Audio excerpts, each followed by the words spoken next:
Yo, good evening everyone. Good evening Simran, Sheetal, Megha, Srinivas, etc.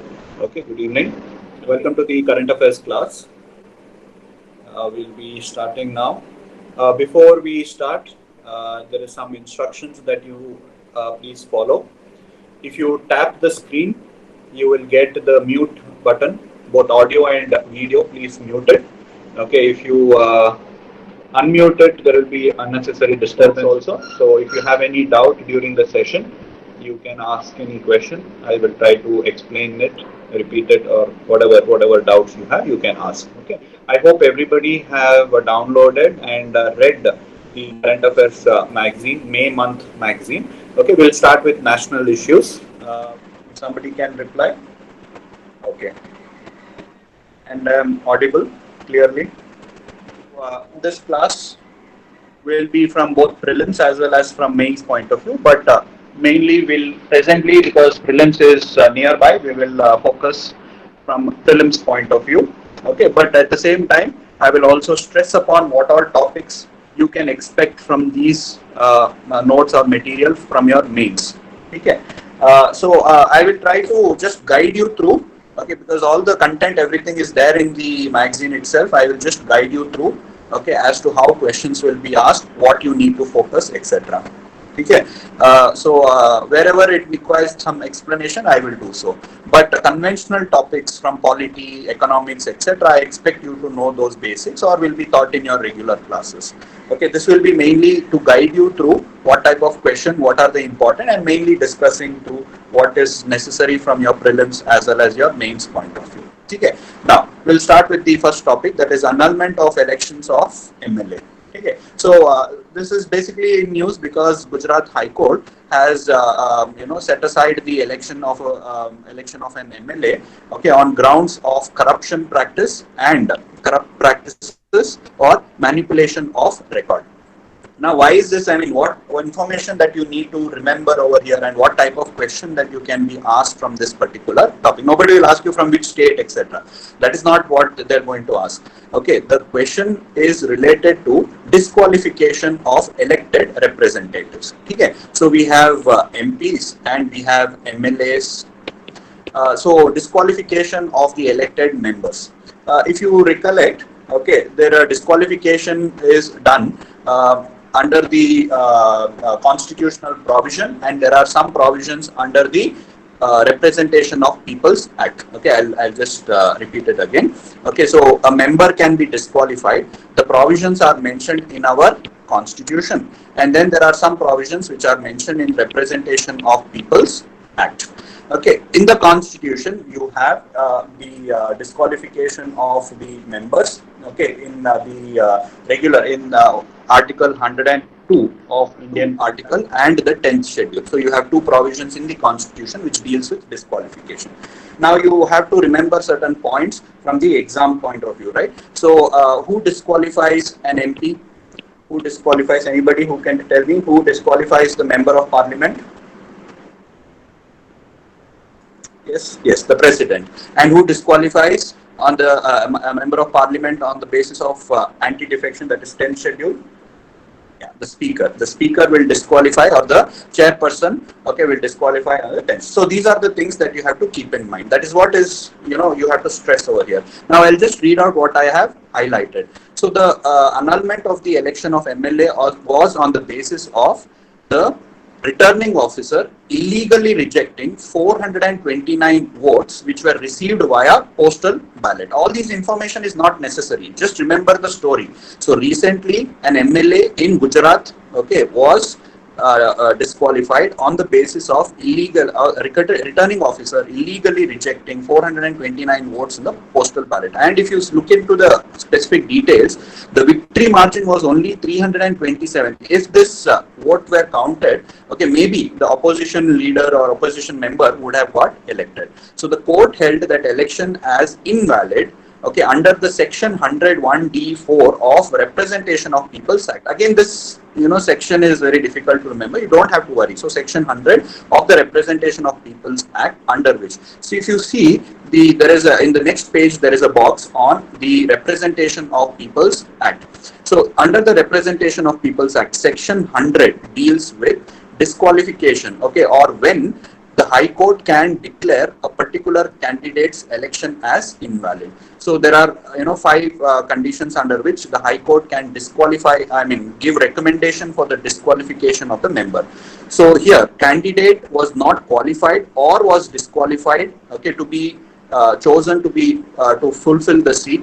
Second, corrupt practices. Third, improper acceptance of any nomination. 4, improper reception, refusal or rejection of any vote or reception of any vote which is void. And there was non-compliance with the provisions of the Constitution or Representation of People's Act. So please remember these 5 points. Is that okay? Remember these 5 points. This can be asked in your examination. So the High Court can declare an election as invalid under the following grounds. So if the candidate was not qualified or was disqualified.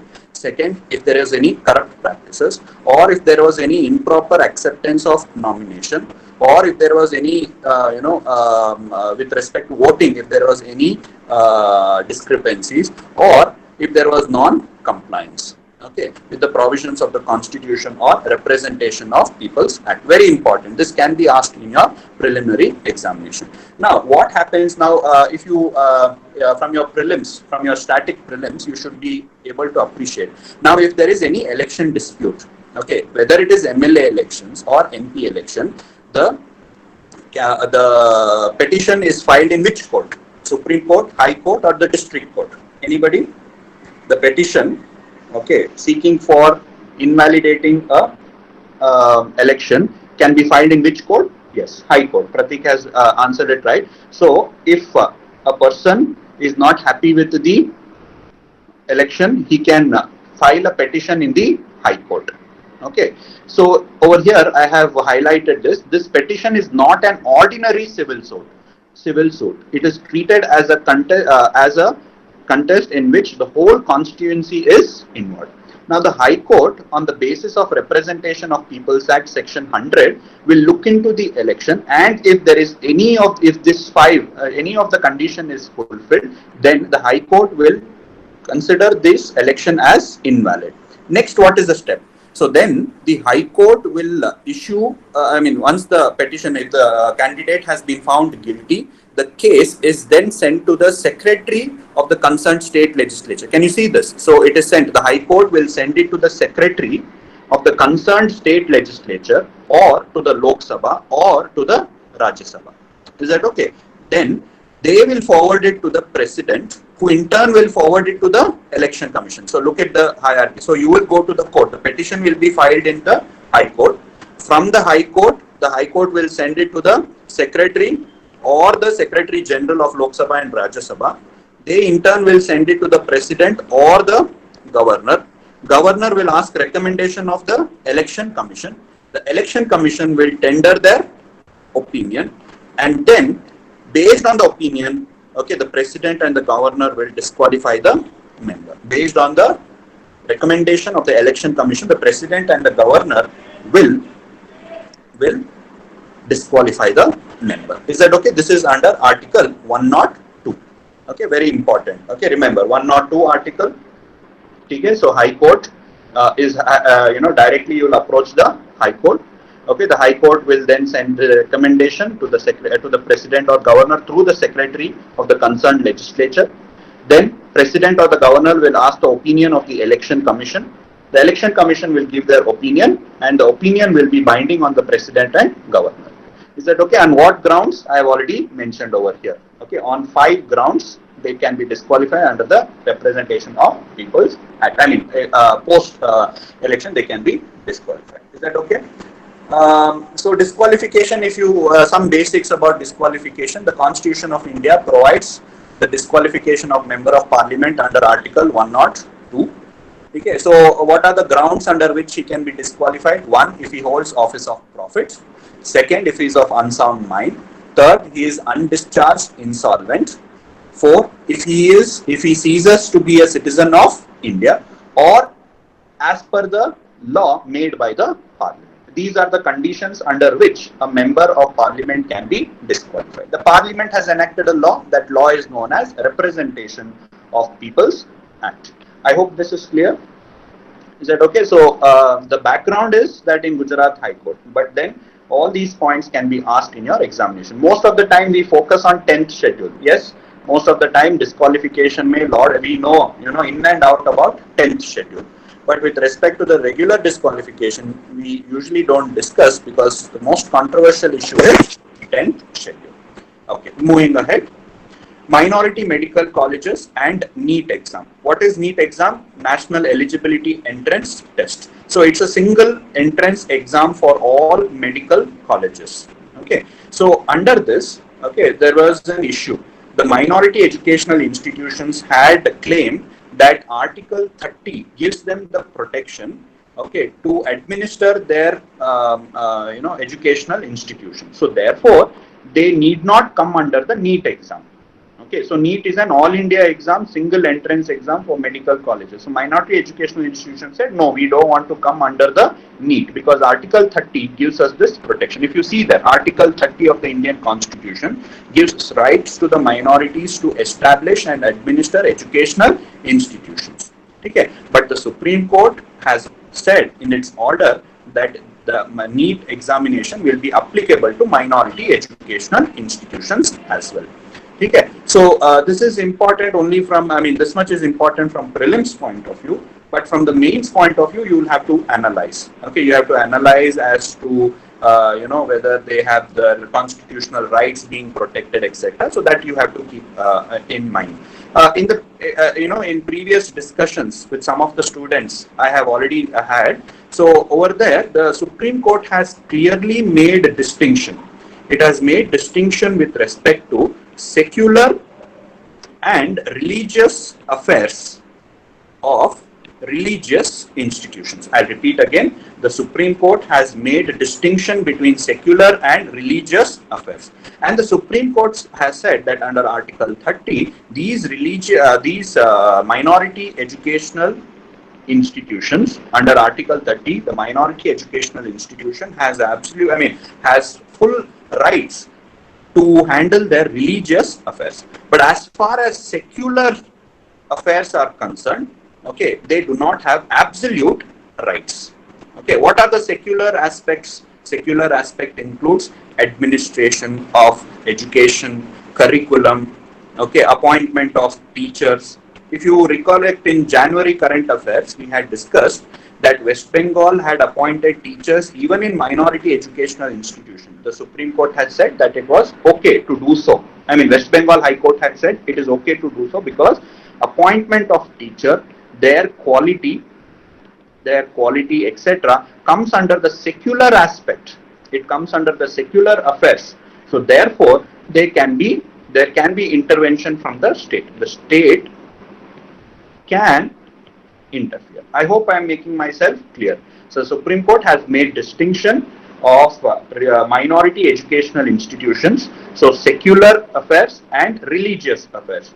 In secular affairs, state can interfere. Even Article 30, which gives them the protection, still the state can interfere to deal with secular matters, okay, under certain conditions. Like for example, in the interest of the quality of education, in the interest of quality of education, the state can interfere in religious affairs. State can interfere into religious affairs.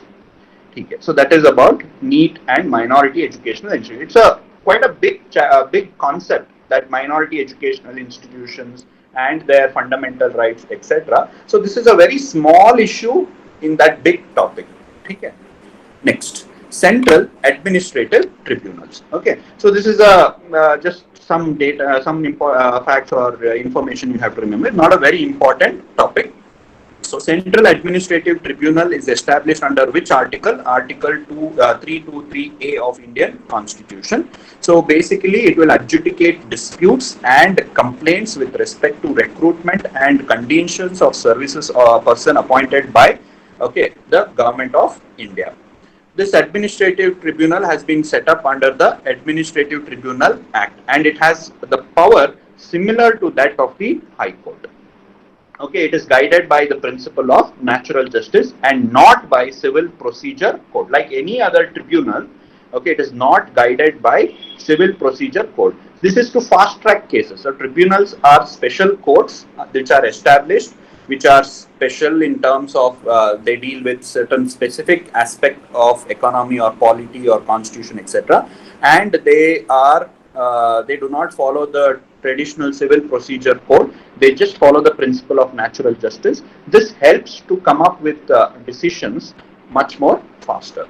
Okay, so why is it in news? It is in news because the service matter of employees of the central government and Union Territory of Jammu and Kashmir and Ladakh will be heard by the Jammu and Kashmir bench of the Central Administrative Tribunal.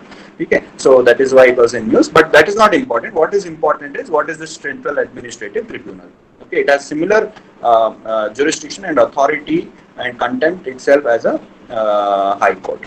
Next, data processing portal for Arogya Setu app. All of you are aware now what is Arogya Setu app. Most of you might have downloaded it also. This Arogya Setu app is an attempt in order to track and in order to track and determine the risk associated with COVID-19. I just read about some points about Arogya Setu. So this application was launched by Ministry of Electronics and Information Technology. Okay, it will identify the risk of getting affected by the coronavirus. See, why is it? I am just reading it out is because these things you might confuse yourself in the examination. So sometimes you might think like in the option it might be mentioned that this app is launched by Ministry of Health. So you will think, oh, Arogya Setu app, Arogya, so it has something to do with health. So you will think, okay, it is to do with health, so therefore it is Ministry of Health. It is not like that. Okay, so you have to remember something which is different. This Arogya Setu app was launched by which ministry? Ministry of Electronics and Information Technology. It will help people to identify risk or getting affected by coronavirus. All this you are aware of. It is always been in news. Okay, past 2-3 months. It also helped to calculate the risk based on users' interaction with the others. Now, if you come close to somebody who was affected or infected by COVID-19, then you will also get information about this, etc. The government will get a notification, so they will be able to track the movement of infected people more accurately. So this uses which technology? Bluetooth technology and other algorithm and also artificial intelligence. So it will determine the risk if one has come close to somebody who has got infected with COVID-19. According to the government order, some of the people, it was made compulsory for certain categories of people. So those who are living in containment zone, those who were traveling, abroad or came from abroad, etc. Those who were traveling in the special train, etc. So those individuals had to mandatorily download this app.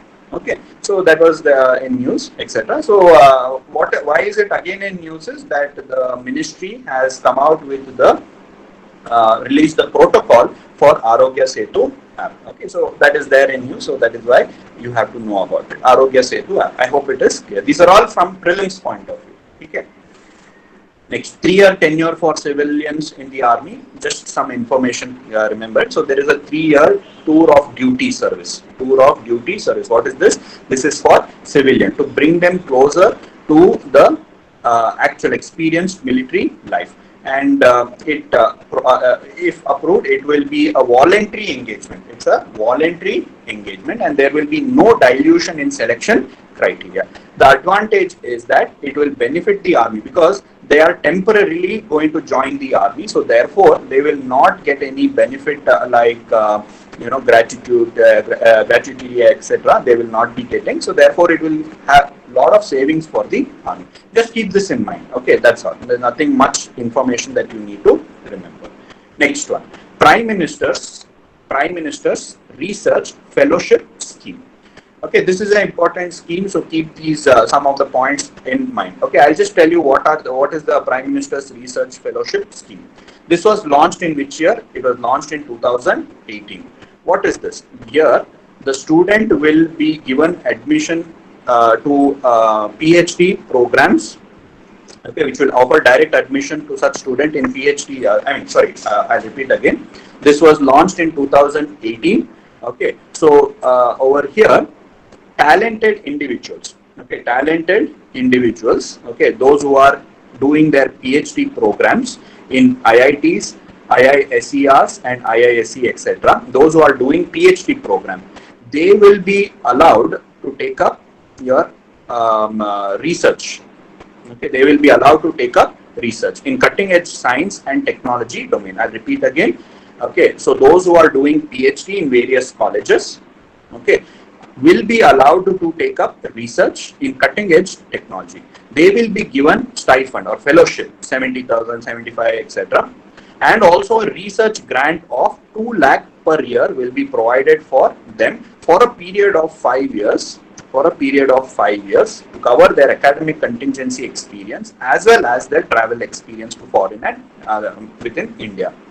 So why is it in news is recently the scheme has been amended to allow students from other institutions also to get into this research. So a research grant will be given. So these points you have to remember. Okay, please touch on the screen, you'll get a mute button. Okay. Yeah.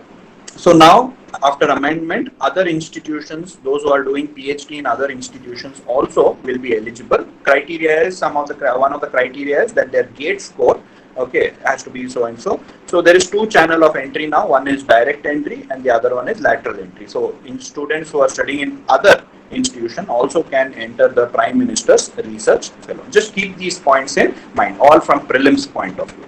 Next, Prime Minister's Employment Generation Program. Okay, so this is Prime Minister's Employment Generation Program is by which ministry? It is by the Ministry of MSME. Okay, so why is it in news? Because MSME ministry has done away with the district level approval of project. So this has allowed easy entry, okay, or it has allowed simplification of procedure. Okay, now let's that is not important. What is important is this program. Okay, let's discuss the detailed features of this program. So first one is it is a credit linked subsidy program. Okay, so when an individual wants to start a business, okay, self-employment, he wants to start a business, okay, under this scheme he will get subsidized loan aimed at generating self-employment opportunity by establishing micro enterprise in non-farm sector by helping traditional artisans and employed youth. So there is 4 points here. 1, it's a credit linked subsidy program. Number 2, self-employment. Number 3, by helping them to establish micro enterprise. Number 4, it is for non-farm sector. Okay, those who are traditional artisans and unemployed youth will benefit from this. Now, who will implement? That is the 5th point. The 5th point is it is implemented by Khadi and Village Industry Commission, State Khadi and Village Industry Board and District Industry Center. So they will get loan from all public sector banks. This is the next point. They will get loan from the public sector bank, okay, and some selected private sector bank and cooperative bank. Okay, and the government will give subsidy, okay, of the for the interest. See, look at this. I have marked it in yellow. They will get a margin money subsidy of 25%, okay, of the project in rural area, and in urban area they will get 15% subsidy. That means if they have to give 10,000 rupees as margin, okay, 25% of that will be given by the government. Who is eligible? Any individual. Is there any income criteria? Is it only applicable for below poverty line? No, there is no income limit. Okay, so then there are special categories like scheduled caste, scheduled tribe, women, etc. Okay, so they will be able to avail benefit at 35% and 25%. All these points will be asked in your preliminary examination. I don't know how you will try to remember, you understand it or you by heart it or whatever. you will be asked question, you should be able to remember. It's a credit linked subsidy program. Is it available for every individual? Yes, there is no income ceiling. Okay, is it only rural or is it only urban? No, it is for both rural as well as urban. Okay, then the maximum cost of the project can be 25 lakh for manufacturing sector and 10 lakh for service sector. This also can be asked. Okay, so 25 lakh for manufacturing, service sector 10 lakh. Okay, is it for old scheme? No, it is only for new unit project. But please remember this. Please remember this. Now they have introduced a new component under the scheme whereby second financial assistance is given for expansion or upgradation. So if you get a question or a statement saying that will there be given it for expansion and upgradation? Now, yes. So there is a new component under this scheme whereby assistance will be given even for expansion and upgradation of the existing units. Is that okay, guys? Right? So like this, you should be able to write down the points. Okay, so that you will be able to quickly revise before the exam. All these things you can't understand and remember for long period of time. It evaporates. Yes. So therefore, if you write down these numbers and revise it before the examination, like 2-3 days before the actual exam, you will be able to remember. Is that okay, guys? I hope everybody is with me. If anybody can reply. Unlike the regular classes, over here I cannot see your face. I cannot see how many of you are sleeping, how many of you are awake, how many of you are angry with me, etc. So therefore I am asking you to reply. Okay, thank you guys. Right. Fine. So this is Prime Minister's Employment Generation Program. Next one, National Land Management Corporation. Okay, so here a new entity is going to be created by the government in order to boost infrastructure, and this will be called as National Land Management Corporation. So this will be established as a company under the Companies Act. Are you guys understanding? So it will be set up as a company under the Companies Act in order to boost infrastructure. So what is the objective here? So the government has several land. Okay, it has got land which is just lying down. There is no money for development, or either development is not taking place, etc.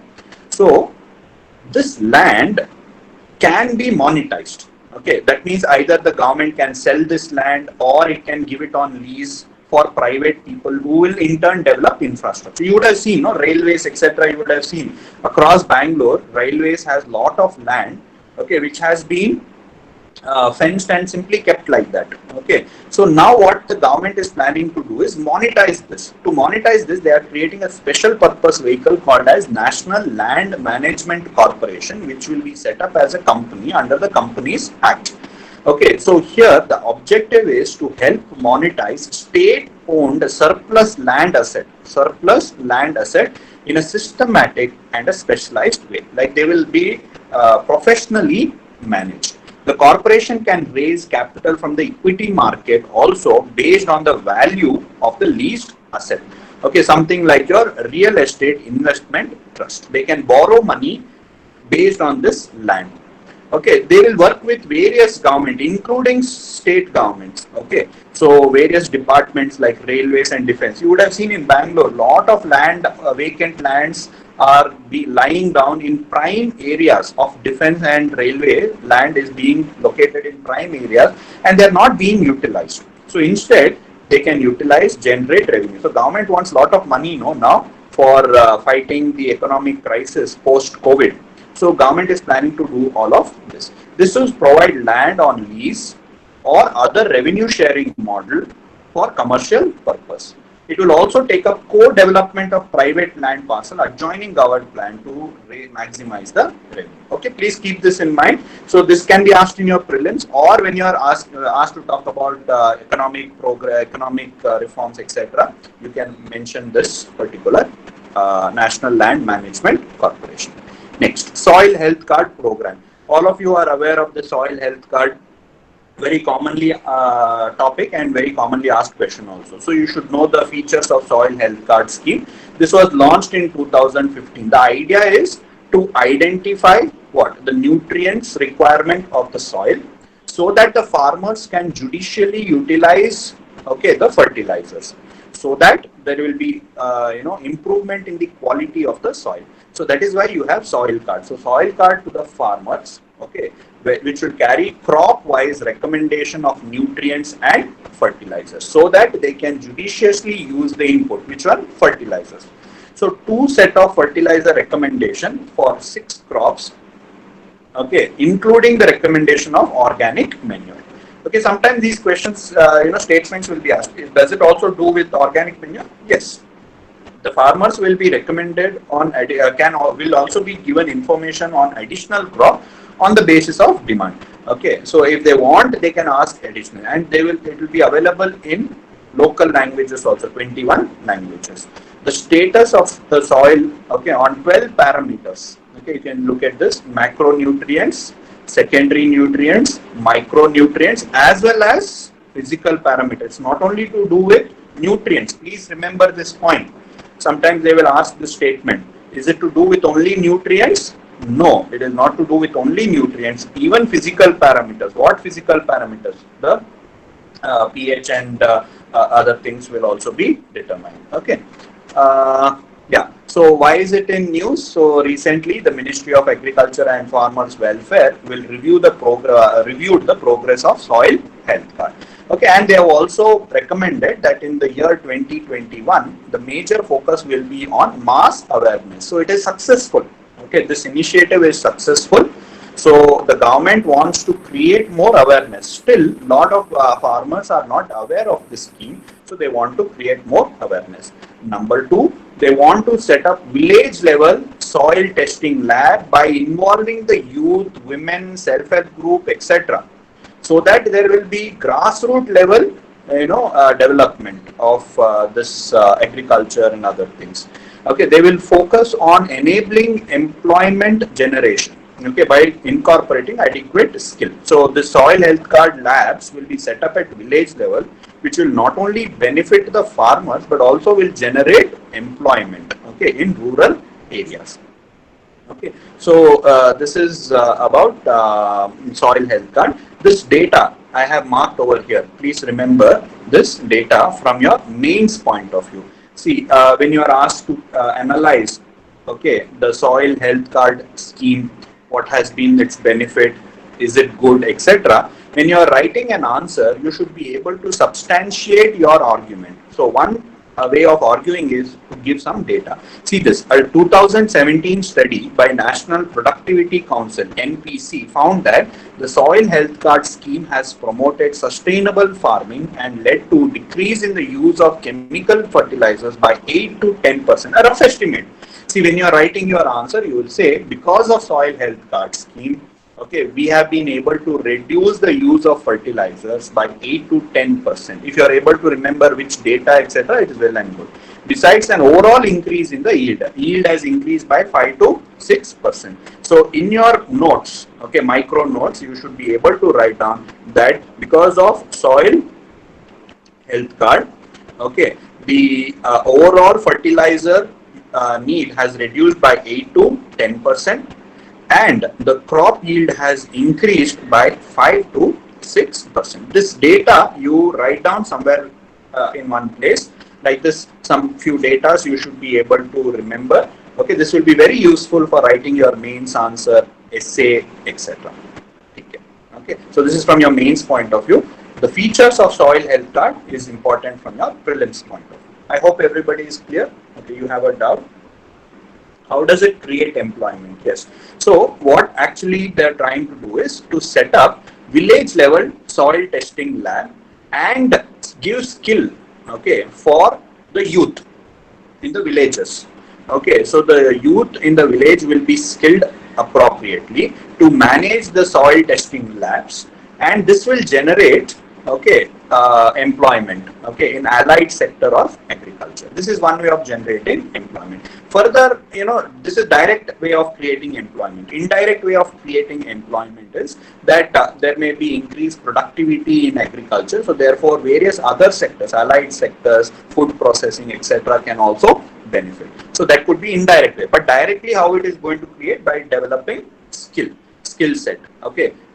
youth will be given skill in agriculture to manage these soil testing labs. Is that okay? Understood, Bharat?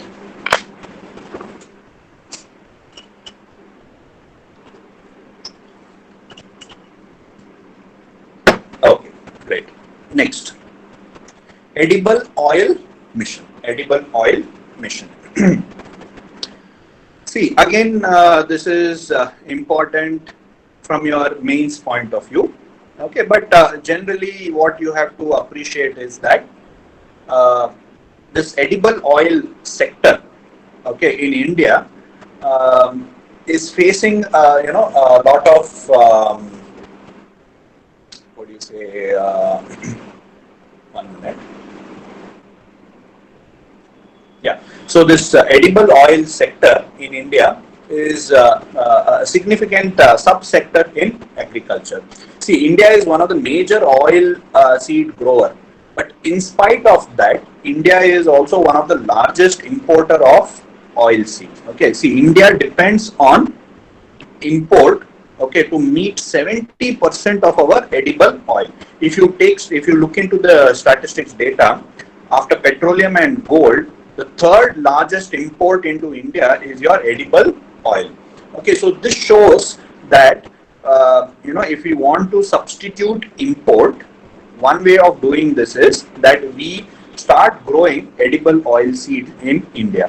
Okay, we will be able to meet our domestic requirements and therefore reduce our import. So there are some data that you have to remember from your mains point of view. India depends on import to meet about 70% of its edible oil requirement. It is estimated that around 23 million tons of oil is imported in India, and this is around 11 billion. We can actually grow them in India itself. We can produce them in India itself.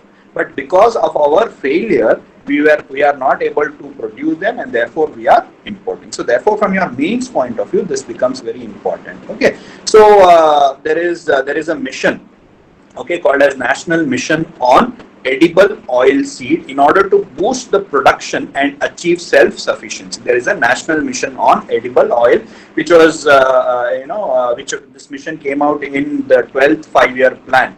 But it has not yet been implemented. Okay, it has not yet been implemented. So today there is a demand from different quarters to implement this mission. Is that okay? So homework is you go back home and just read about this National Mission on Edible Oil Seed.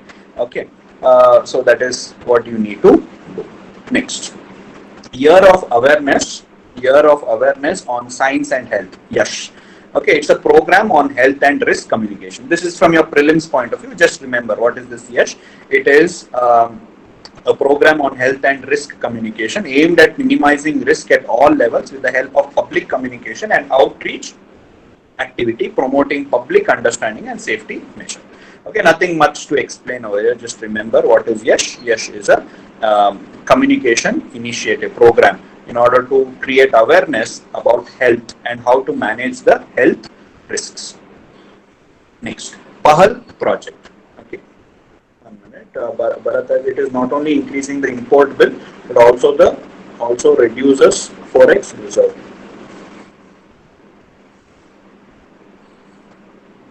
Yeah, obviously. So if there is more import, your forex reserves will come down.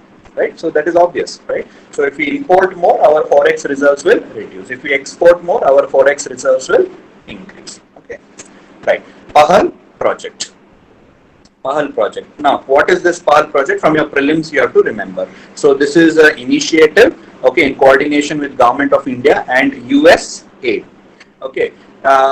In order to create a partnership for affordable health access and longevity project. So what is PAHAL? Full form, Partnership for Affordable Health Care Access and Longevity Project. It is a project in coordination between India and USAID to mitigate the spread of COVID-19.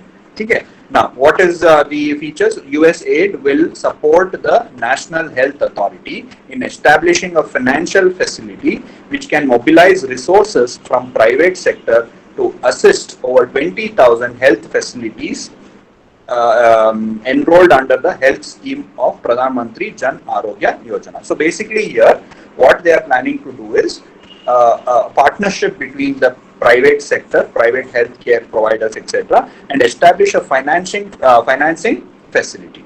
This will focus on tuberculosis, maternal and child health, water, sanitation, and hygiene. PAHAL follows an ecosystem approach to strengthen and scale market-based healthcare solution to improve access to quality care for underserved urban community. Okay, so basically, why you have to remember this is to differentiate with another PAHAL scheme. What is the other PAHAL scheme to do with? We have another PAHAL scheme. It is to do with which what? LPG. Yes. Okay. So DBT. Direct benefit transfer of LPG subsidy is known as your PAHAL scheme. So just to distinguish between those two. So you have a PAHAL project under which affordable healthcare access will be provided to all. Next, Surakshit Dada Dadi and Nana Nani Abhiyan. So this is by Niti Aayog in association with an NGO called as Piramal Foundation. Here the focus will be on senior citizens. We have seen that the senior citizens and children are not recommended to go out during this pandemic. So therefore they are suffering from lot of isolation and depression, etc. To address the special needs, okay, of the elderly population, this campaign has been started. The campaign will reach out to 2.9 million senior citizens, okay, in 25 aspirational districts. Its focus will be on behavioral change, access to service, early detection and tracking of COVID-19 symptoms. Okay, just remember this. That's all. They might ask you, it is by whom? By Niti Aayog and a NGO. Okay. Next, National Foundation of Literacy and Numeracy Mission. This name has to be remembered, okay, from your mains exam. Okay, so in mains, when you're talking about social issues and education, one of the problem of our educational system is the quality. Okay, quality of education.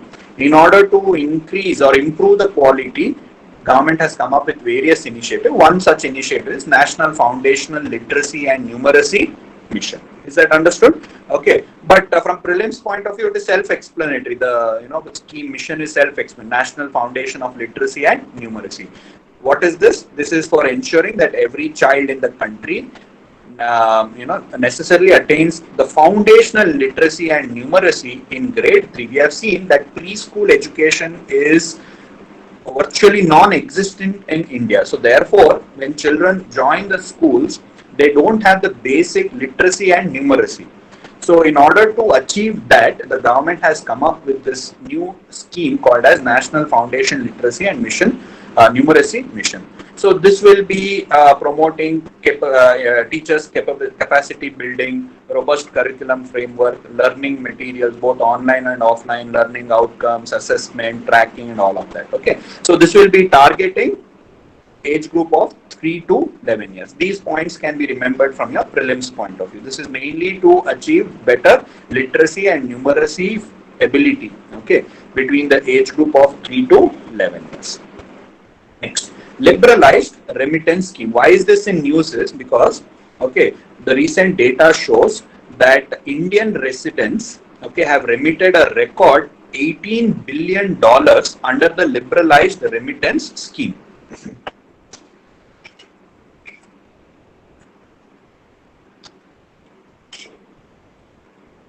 Okay, so Indians have remitted. That means they have transferred money outside India. Okay, a record. It is a record. $18 billion have been transferred from India. Under which scheme? Liberalized remittance scheme. So now they can ask question in your prelims. What is this liberalized remittance scheme? So this is a scheme, okay, or a facility provided by whom? By the RBI, where all Indian residents, including minors, can freely remit, okay, up to how much? Up to 250,000 US dollar. That is up to 1.5 crore per year, okay, outside India. Please remember these data. It is by whom? By the RBI, where Indians can remit, that means they can transfer $250,000 or 1.5 crore every year, whether it is your capital account or whether it is your current account. Okay, they can transfer either through current or capital account 1.5 crore every year. Can anybody tell me what comes under current account? Your balance of payment is divided into two accounts. Okay, current account and capital account. Current account includes what all? Guys, current account includes what?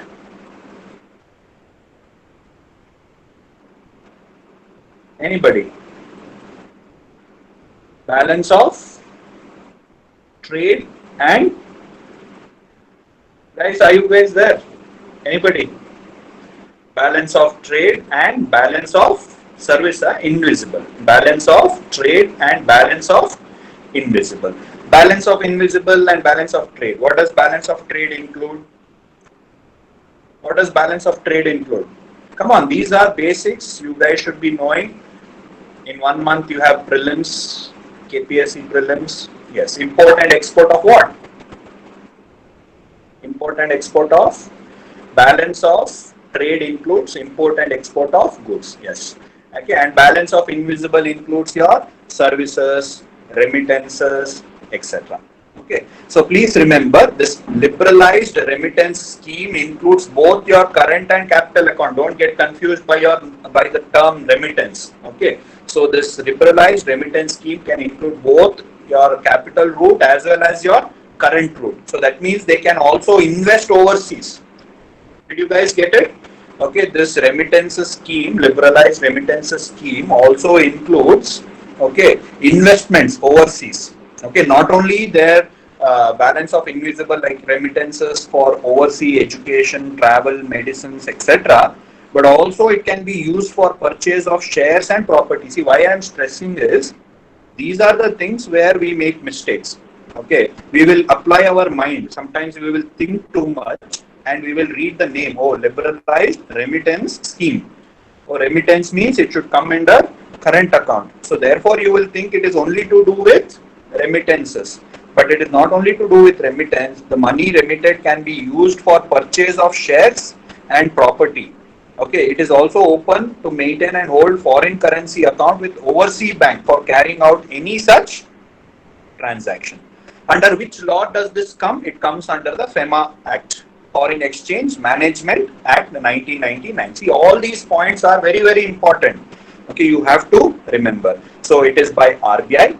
Okay, all resident, including minor, there is no age limit, including minor, they are allowed to remit. Okay, up to $250,000. It is regulated under the FEMA. Okay, now there is some restriction. If you see the next page, there is some restrictions on this. This is also very important for you to keep in mind. So there is restriction. So trading on foreign exchange market is not allowed. Purchase of foreign currency convertible bonds issued by the Indian companies, foreign currency convertible bonds, and margin or margin calls to overseas exchange and counterparty. Again, margin call means broker, for the broker you have to give some transaction, what do you say, brokerage. Okay, so that is to do with this margin call. Just keep that in mind. Okay, if you are not able to appreciate it, just remember it like that. Margin call, etc. is not allowed. Further, they are not allowed to remit money to those countries which have been identified as non-cooperative jurisdiction by the Financial Action Task Force, FATF. FATF is an international organization set up to counter what? Anybody? FATF, Financial Action Task Force, has been set up by the G20 to counter what? Money laundering. Very good. Okay, so money laundering and to prevent terror funding. Yes, terrorism. Very good. Okay, so FATF by G20. So in order to prevent money laundering and terror funding, so it designates certain countries or jurisdiction as non-cooperative jurisdiction. So money cannot be remitted to that. And also if there is any risk of terrorist funding, etc., that money can be restricted. So if our film stars want to transfer money to their friends, terrorist friends, then also FEMA can prevent that from happening under the liberalized remittance scheme. Is that okay? So this is liberalized remittance scheme. Very important from your prelims point of view. Okay. Why? Because it is in news. Because under the liberalized remittance scheme, so much money has been introduced. So again, go back. When you are revising, please revise it. Okay. And then there is also, if some, I think KPSC and all, they will ask facts, no? So out of this remittance, maximum was spent on what? Maximum was spent on travel, followed by study, okay, followed by maintenance of close relatives abroad, and followed by gift. If hierarchy wise, where the money was spent, maximum, this and all, this will be asked in your KPSC, okay. Maximum money was spent on travel, remittance was spent on travel, then study, then close relatives, and lastly gift. Is that okay? Next, restart program for MSME by Andhra Pradesh. Okay, self-explanatory. The Andhra Pradesh government has come up with a scheme to restart MSME which were suffering due to COVID-19. Next, Char Dham Pariyojana. Okay, so Char Dham Pariyojana, basically they are trying to connect this 4 dhams, that is your Yamunotri, Gangotri, Kedarnath and Badrinath. So there is a map over here. Okay, this map. Okay, just make a mental picture of this. Okay, so they want to connect, have a all-weather good road connectivity between all these 4: Yamunotri, Gangotri, Kedarnath and Badrinath. Okay, so under this scheme called as Char Dham Pariyojana. Is that okay? So who is implementing? Union Ministry of Road Transport. Why is it in news? Recently a stretch of this road connectivity program, okay, between here it is here, look at this, between over here, yeah, travelers on Rishikesh, Darasu and Gangotri stretch, okay, in the Char Dham highway. Okay, all these may not be important, but at least this map, okay, you should be able to remember. Sometimes they can ask you which of them come from west to east, north to south, etc. So for that it may be important. Is that okay? Only from prelims point of view. Next, All India Judicial Service. Okay, this is very important from your mains point of view. Okay, part of your constitution, judicial reforms, etc. This point, this particular topic is very important. All India Judicial Service. Okay, now what, like you have your All India Services, okay, your All India Services, your IAS, IPS, IRS, etc., or All India Service like your IRS, etc. So there is a proposal to create a new All India Service, okay, called as All India Judicial Service. So basically, they will be appointed to the district courts. Okay, they will be appointed by the UPSC will conduct exam, and they will recruit judges who will be appointed to the district court. So from the district court, they will, either through promotion, etc., they can go to the High Court, and from there to the Supreme Court. So like how you have an All India Service, they are going to have an All India Judicial Service. Okay, now can you, before we start with this topic, can you guys tell me currently who appoints the district judges? Who appoints? Is it the president or the governor or the High Court or the Supreme Court? Who appoints the district judges or the subordinate court? So you have your High Court and the Supreme Court. The High Court and the Supreme Court will be appointed by whom? By the president. Yes, very good. All of you have rightly said. The judges of the subordinate courts are appointed by the governor. In consultation with whom? In consultation with Collegium, Chief Justice of India, Maruti, Chief Justice of India, are you sure? No, Chief Justice of the High Court, yes. So in consultation with the Chief Justice of the High Court of the concerned state. Okay, a minimum of 7 years of practice as a lawyer, okay, is necessary for direct entry. Is that okay? So this points and all you can write. I think it's not there in Lakshmikant, this one point. Okay, so governor, yes, in consultation with the High Court. Okay, will appoint. A minimum of 7 years of practice as a lawyer at the bar is necessary qualification for direct entry to become a district judge. Okay, following a written examination and an interview will be done. But the problem is that these appointments are either there's a lot of controversy, there is no uniformity throughout India, and there has been delay in appointment of the subordinate judges. So therefore, there has been lot of vacancies, and because of vacancies and lack of judges, obviously justice delivered is being delayed. And in order to reform the judiciary, lot of efforts like we have seen here, NJAC, etc. All these are efforts. One way of addressing the subordinate courts, okay, All India Judicial Service will be is being proposed. Okay, so does it require a constitutional amendment now? No, because it has already been constituted. I mean, because it has already been enacted. Okay, but it has not been implemented. That's what I'm trying to say. If you look at this point over here, the provision for All India Judicial System was included in Article 312 of the Constitution by the 42nd Amendment in 1976 itself.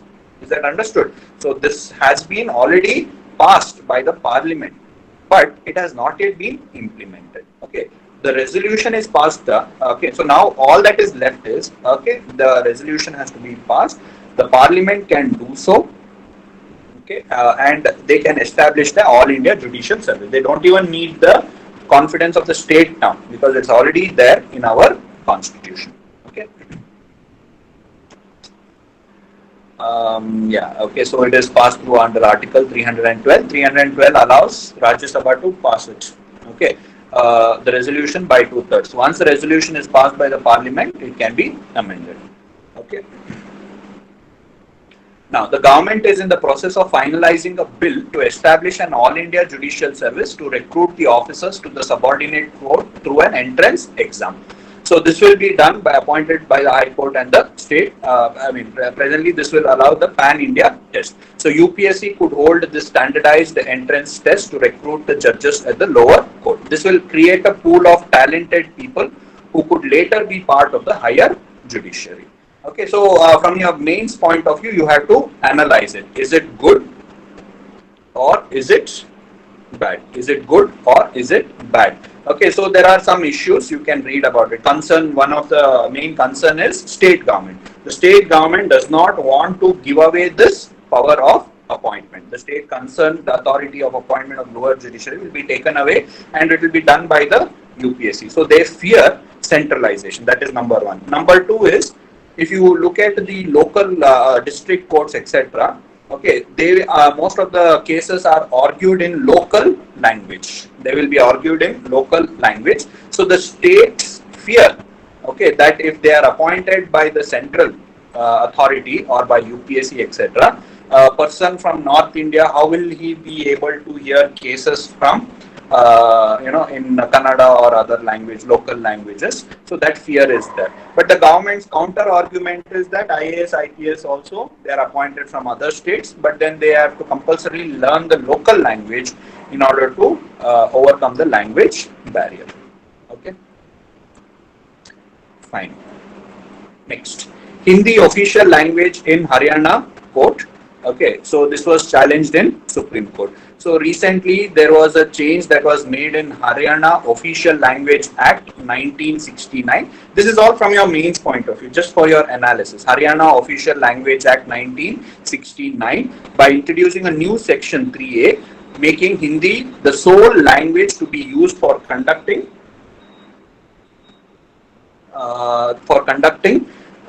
work in all civil courts and criminal courts in Haryana, subordinate courts in Punjab and Haryana. So all revenue court and rental tribunals, etc., will be conducted in Hindi itself. This is in news. Okay. Now what you have to remember, okay, somebody has messaged, your voice is breaking. Maybe there is a network problem from your end. Others can hear me? Okay, so maybe Jaruja, it must be a problem from your end. Network problem. Okay, yeah. So, yeah. Thank you. Fine. So there are some provisions over here in the box. Article 348 stipulates the use of English in Supreme Court and High Court. Article 348 2. Okay, so here Hindi or other official language can be used in High Court in addition to English. Okay, so please remember these two articles, Article 348 and Article 348 2. Okay, so in our Supreme Court, English is the only language that can be used. Okay, whereas in High Court, along with English, Hindi or any other language also can be used. Now in Bihar, Madhya Pradesh, Rajasthan, Uttar Pradesh, okay, they have the right to use Hindi along with English in their High Court.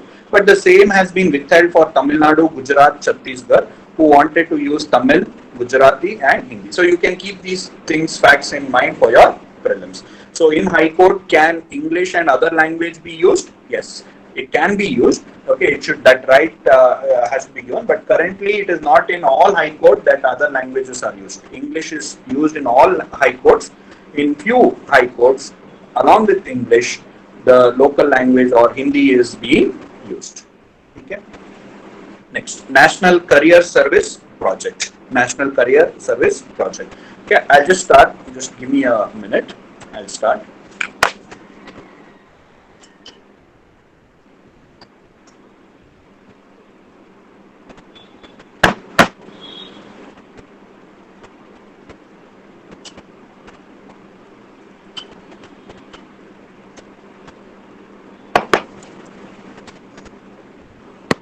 Okay, this is a National Career Service Project. Okay, this is an initiative by Ministry of Labour and Employment. Okay, in order to provide free online career skilling training in partnership with TCS. Okay, for registered job seeker. These are all facts that you have to remember from your prelims. There's nothing much I need to teach over here. Just read it later. Next, Kisan Sabha app. Okay, Kisan Sabha app. Please remember the salient features of this Kisan Sabha app. What is it? It is an app by Central Road Research Institution. For what? In order to resolve the problem of supply chain in the agriculture. The problem related to agricultural supply chain. One. Number two. Okay, number three. So it will connect the farmers to all the stakeholders involved in the supply chain, whether it is your middlemen or whether it is your retailers, wholesalers, fertilizer companies, etc. All of them will be involved in this particular app. It will connect the farmers to supply chain and free transport management system. So it will be a single stop for every entity related to agriculture. So advantage, obviously, you know that it will improve the efficiency, it will reduce time, reduce the cost, increase the profit, etc. Okay, all that you will already you can appreciate. Okay, you can read more about it. Next, Bank of Scheme Ideas, Innovation and Research Portal. So what is this? This is an initiative by the Union Ministry of Road Transport and Highway and the MSME ministry. Okay, this will be repository of ideas. Is that understood? So this basically is a repository of ideas, innovative ideas, repository of innovative ideas. It's a bank of ideas. Okay, so individuals, you and me, if we come out with an idea, we can upload our idea or innovation or our research into this website. Okay, and they will be shared with all beneficiaries. Look at this: upload ideas, innovation and research in MSME and MSME sector. It's basically a crowdsourcing of idea. Is that understood? It's a collection of ideas. Users who have ideas can share it in this platform. The concerned authority will look into it and then publish this for public view. The public in general will benefit from this. Is that okay? So it will generate entrepreneurship. That is the whole idea. Okay, all these are from prelims point of view. Just keep them in mind. In mains, when they're asking question on MSME, etc., you might have to mention these schemes. Next, Champion Portal. The Champion Portal, it's a website. What is it? Full form: creation and harmonious application of modern processes for increasing the output and national strength. So basically, This is to help MSME sector. This is an initiative to help the MSME sector. It's a web portal, okay, to help MSME sector by supporting them to grow big, to grow big. Okay, look at this. Over here it is there. Okay, so helping them address grievances, giving them support, whether it is technical support, etc., helping them hand holding. It will act as a one-stop solution for all problems associated with MSME. It's a tech-packed control room come management information system. All this, so you don't have to worry all these terms. All that you have to remember, this champion portal is for whom? It is for MSME. What is it for? Helping them grow big. It provides them all kinds of support. What support? All kinds of support. Whichever is there, whichever you can think of, grievance redressal, technological support, financial awareness, etc. All support will be given to them. Champion portal. You can just read later on about it. Next, Garud portal. What is this Garud portal? Garud portal is by whom? It is by Civil Aviation Ministry. For what purpose? For fast tracking approval to be given to drones. If you recollect in the previous current affairs and all, you would have read that the DGCA and the Civil Aviation Ministry are trying to regulate the use of drone.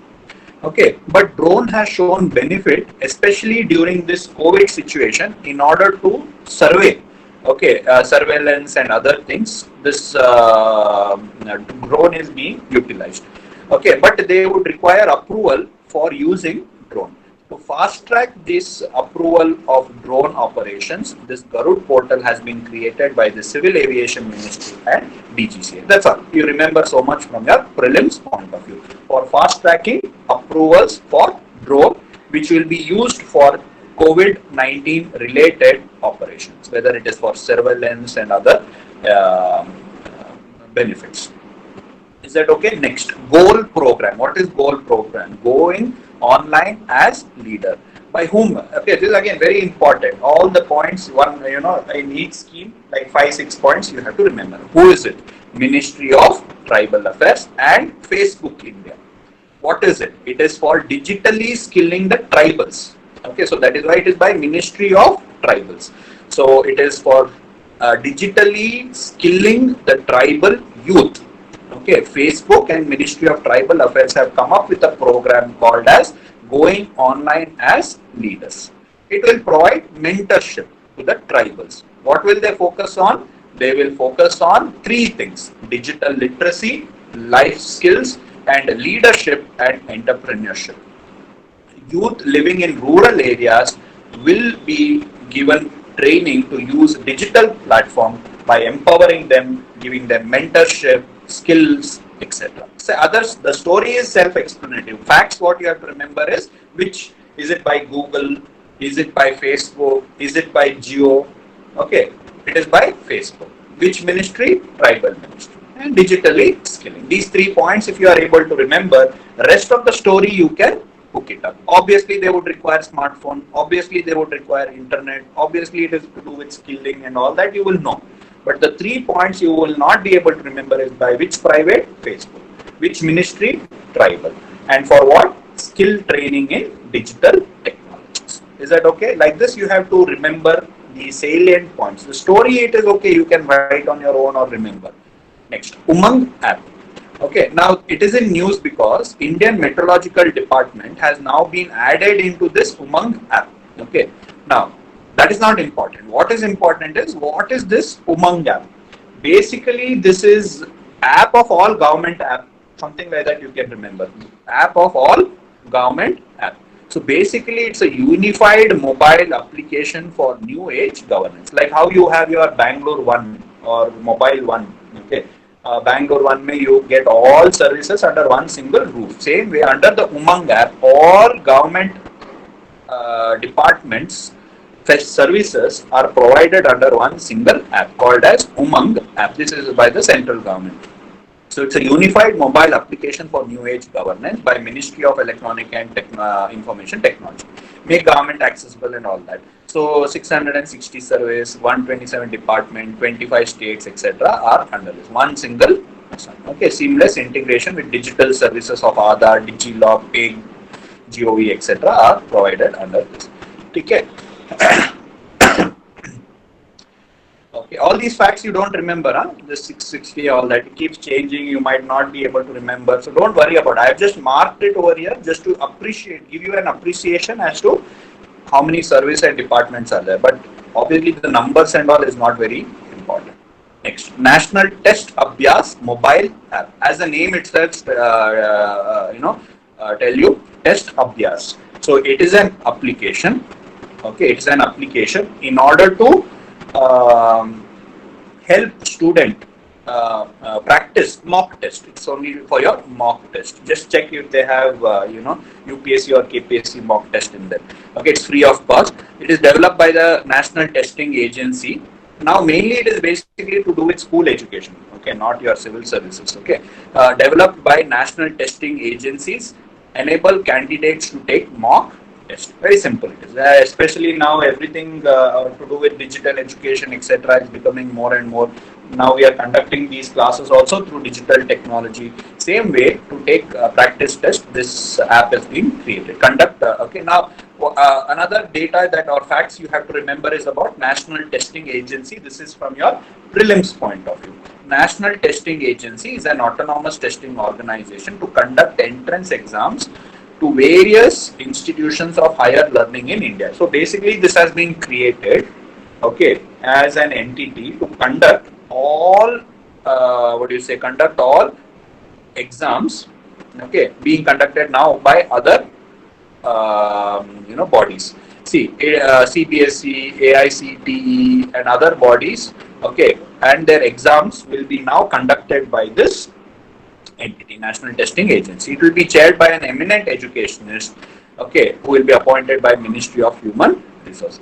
Currently, it conducts, okay, JEE, then NEET, UGC, NET, etc. is being conducted by this. So the idea is all examinations will be conducted by this particular entity in the future. Okay. Next, PM E-Vidya initiative. See, this is again important from your means point of view. In the backdrop of COVID, lockdown, etc., the government is trying to promote digital learning. Okay, so one initiative, it's basically multiple initiatives have been started in order to promote digital education under this umbrella initiative called as Prime Minister's E-Vidya initiative. This is basically a digital education initiative to boost, okay, interest in digital education technology. I have marked few over here. You can read it in detail. So there are various initiatives like Diksha for CBSE, e-content and QR code textbook, TV channels, Swayam Prabha, BTH. Okay, special e-content is being developed. IIT PAL. Then you have Shiksha Vani podcast, Manodarpan initiative like this. So just go through it. Okay, factual information. Okay, you just read it and try to identify which is what. Okay, like they can ask Diksha is to do with what, CBSE. Okay, Swayam Prabha is to do with what. Okay, Shiksha Vahini is to do with what, etc. These factual information you can read it. So in your means, they can ask you question: what are the various initiatives taken by the government to promote digital learning or digital education? So that time when you have to write your answers, these facts are necessary. From your prelims point of view, they can ask you these initiatives and what it is handling. Okay, which area it is handling, etc. can be asked from your prelims. Factual information. Okay, which I have circled. Just go. Once the class is over, just read it once again. Next, National Migrant Information System. Recently, National Disaster Management Authority has developed an online dashboard in order to track migration. Okay, so as you are all aware, due to lockdown, etc., there has been large-scale, reverse migration of people who had migrated from rural to urban areas from different states. In order to track them, okay, the National Migrant Information System has been created, an online dashboard to track the migration. Is that okay? Just read about it. Okay, from just simple prelims they can ask. Next, PI. chat bot by NPCI. Okay. So NPCI has launched an artificial intelligence based chatbot. Now, what is this? Basically, if you go to some website these days, automatically a chat box appears and it asks you, do you have any doubts or do you have any queries? So if you put your queries, it will use artificial intelligence and try to give an answer to it. Okay, now if you come to our website, it will ask, okay, what are you looking for? So you will say, I want prelims. Okay, that time they will give you the details of the prelims, something like that. So National Payment Corporation of India Limited, of India has launched an artificial intelligence based chatbot called as Pi. Okay, this is to create awareness about various products that is available or that has been created by this NPCI. Okay, so FASTag, RuPay, UPI, Aadhaar-based payment system, etc. To answer queries or to the customers, this has been created. This will increase the digital financial inclusion. Okay, this will currently it is available in English and in Hindi, and a question can be asked both by text and voice. They are saying that it will be available even in regional language. Is that okay? Just read about NPCI, very important, can be asked. It's an umbrella organization in order to promote a retail payment and settlement system. All your UPI, your RuPay, your Aadhaar based payment system, etc. All these are being developed by the NPCI. NPCI was set up by RBI and Indian Banking Association as a company. Okay, and currently it is owned by consortium of major banks. It basically is creating robust payment and settlement infrastructure. Okay, to promote financial inclusion.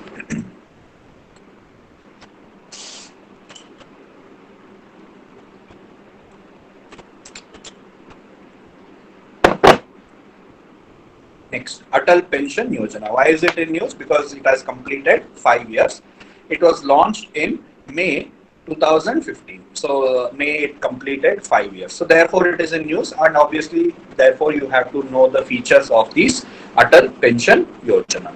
Okay, some of the features I have just highlighted, you will just read through. It is self-explanatory. It basically focuses on all citizens in the unorganized sectors. Unorganized, so those who don't have any access to statutory social security scheme, they, in order to get pension once they retire, this Atal Pension Yojana is launched. Okay, it is a co-contribution. That means both the beneficiary as well as the government will contribute. See, the central government would co-contribute 50% or 1,000 rupees, whichever is the lowest, for a period of 5 years. And some of the points, like it is for age group between 18 to 65. Earlier it was 18 to 60. Now it has been increased or relaxed to 18 to 65. Okay, the overdraft, then what else is there? Okay, accidental insurance of 2 lakhs is also provided. In case if the person dies before 60 years, then the spouse, okay, will benefit from the pension amount also, etc. Okay, so just read about it. It's all self-explanatory. You would have read it several times. Atal Pension Yojana. It's a pension scheme for the unorganized sector. Old age income security scheme for the unorganized sector. Okay. Next, Pradhan Mantri Matsya Sampada Yojana. So this is a scheme to bring about blue revolution, okay, through a sustainable and responsible development of fishery sector. So blue revolution, go back home, just Google blue revolution, you will get to know. I think it was there in January or February month's current affairs. Okay, anyway, so blue revolution, the idea is like how you had milk revolution or white revolution. We want to have another blue. We want to have a blue revolution whereby we want to double the productivity, okay, of fishes, double the fish farmers' income by 2024. So there is a lot of things under this blue revolution which is there in your previous magazine. Just read about it. So to bring about blue revolution through sustainable and responsible development of fishery sector in India. Okay, so look at this objective. Please come down to the objective. So augment fish production. So annual growth rate of about 9% to achieve a target of 22 million metric ton by 2024-25. Okay, I'm just reading out. All these are facts you have to by heart or remember. Availability of certain qualified fish seed and feed, effective aquatic health management, creation of critical infrastructure like warehouses, ports, and other things, modernization and strengthening of value chain, employment generation of about 15 lakh fishermen, etc., boost investment, doubling of farmers' income, okay, and to also have social, physical, and economic security for fishers and fish workers. Is that okay? Very important topic here. This is in news. Okay, blue revolution, fisheries sector, etc. Government is focusing its attention on fisheries sector. Okay, this will also benefit employment generation, exports from India. It will help in achieving nutritional security, promote employment in rural areas. They want to develop skilled environmental sustainability. All these things have been incorporated under this blue revolution. So please go read about it, mark it, and then read more about it. Is that okay? Next, Mahatma Gandhi National Rural Employment Guarantee Act. Very simple topic. Okay, the why is it in news is that because of the recent COVID crisis, etc., a lot of people have gone back to their villages, and therefore they have become unemployed, and hence it has added more demand for rural jobs under the NREGA scheme. Okay, they are very obvious. So there is a huge demand now as a result of job loss due to COVID. Okay, just read about it. NREGA, all of you would be obviously knowing about it anyway. So it was launched in 2005. All this can be asked in your prelims also, like in KPSC especially. When was NREGA launched? NREGA was launched in 2005. Okay, so here they legally they are guaranteed with 100 days job. Adult member, rural household, willing to do unskilled manual work. All these points is adult, rural, it is applicable only to rural areas, okay, and unskilled manual work, okay, and they will be given statutory minimum wage. Okay, now the number of days have been increased, in crisis time it can be increased, okay, during the crisis time, but under the law minimum 100 days has to be given. Job card and other things, direct benefit transfer, okay, social auditing, employment should be given within 5 kilometers, sharing of the sun is between center and state. Okay, all these things you should be able to appreciate.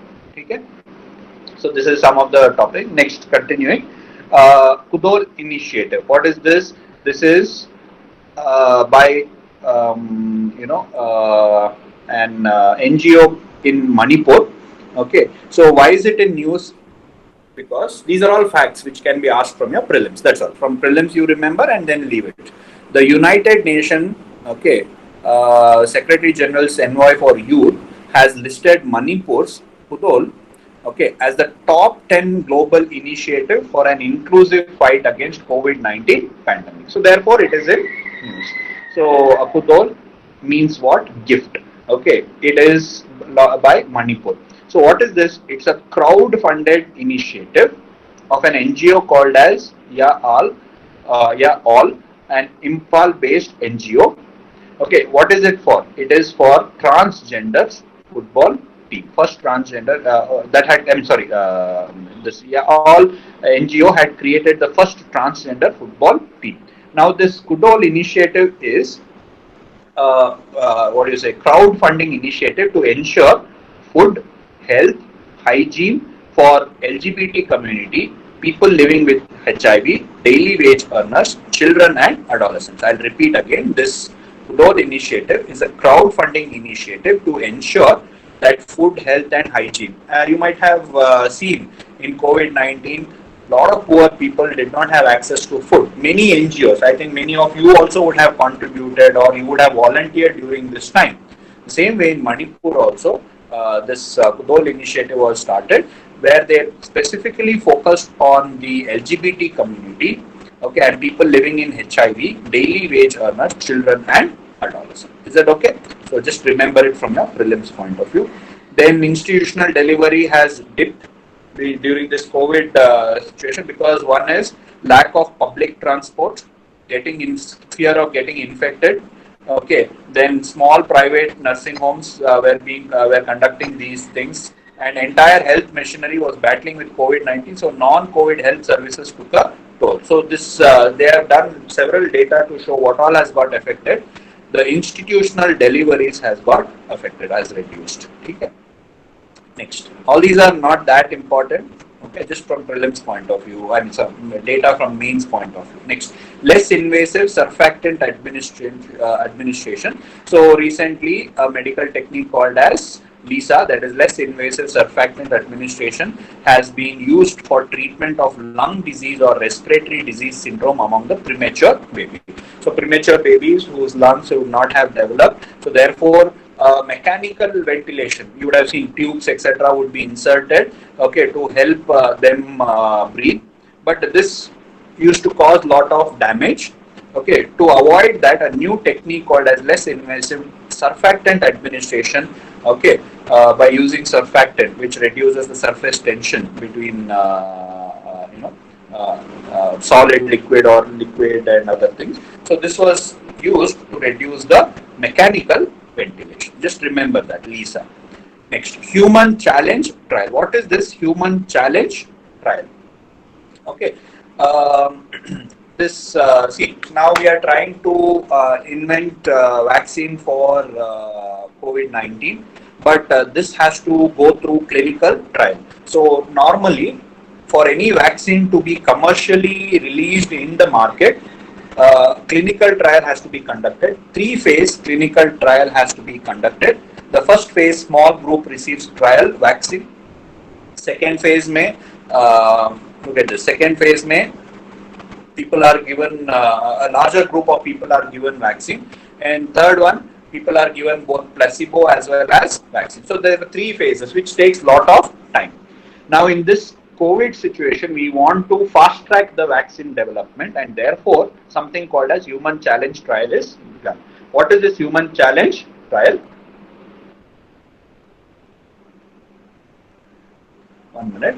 Yeah. What is this human challenge trial? So under human challenge trial, participants of both vaccine as well as placebo group will be deliberately exposed to the infection. Whereas in the earlier case, they will be given vaccine or placebo, and they will be allowed to remain in their normal life. Okay, but under the human challenge trial, participant will be deliberately exposed to infection, both the vaccine as well the placebo. Those who are not given the vaccine, but they will be given a placebo and the vaccine, both will be deliberately exposed to the infection.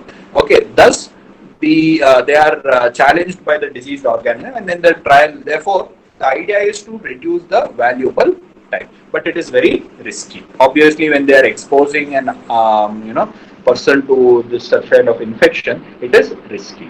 Okay, but in such situation, they are trying to develop vaccine by this human challenge trial. Next, syndemic. What is this syndemic? Okay, you would have heard about, you have already, I mean, look at this. You have heard about pandemic now, endemic, okay, epidemic. Okay, what is pandemic? Well, so when the disease spread beyond one continent, usually, okay, it is called as pandemic. Epidemic, when it is restricted, the disease outbreak is restricted to a small population or a region, it is known as epidemic. Let's say only India is suffering, then it is an epidemic. Now the disease has spread across countries, across continent, it is pandemic. Endemic is when a disease is always present in a particular region, like malaria. So India is endemic to malaria. Now what is this syndemic? Syndemic is when there is two or more epidemic at the same time. It is known as syndemic.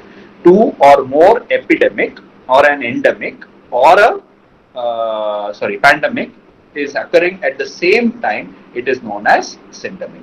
So COVID-19 is not going to come down. Along with that, new diseases are also appearing. So there is a risk of syndemic is what they are predicting. Is that okay? Just the term you have to remember from your prelims point of view, syndemic.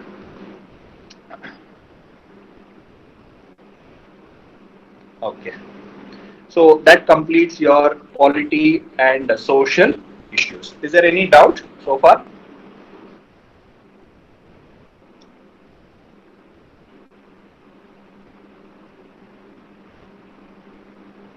Okay, great. So I will end the class at that. Okay, social and political issues and constitutional issues. Okay, tomorrow we will start with economic, okay, issues. So again, very important topics we will be discussing. Economic may we will be discussing this Atmanirbhar and what the government is doing for economic, turning the economy, what the RBI is doing, and lot of other issues we will be discussing. Okay. So, do you guys have any doubt what we have discussed today? We will try to cover 2-3 sections tomorrow: economy, science, and environment. Okay. So, major chunk of May magazine will be covered tomorrow itself.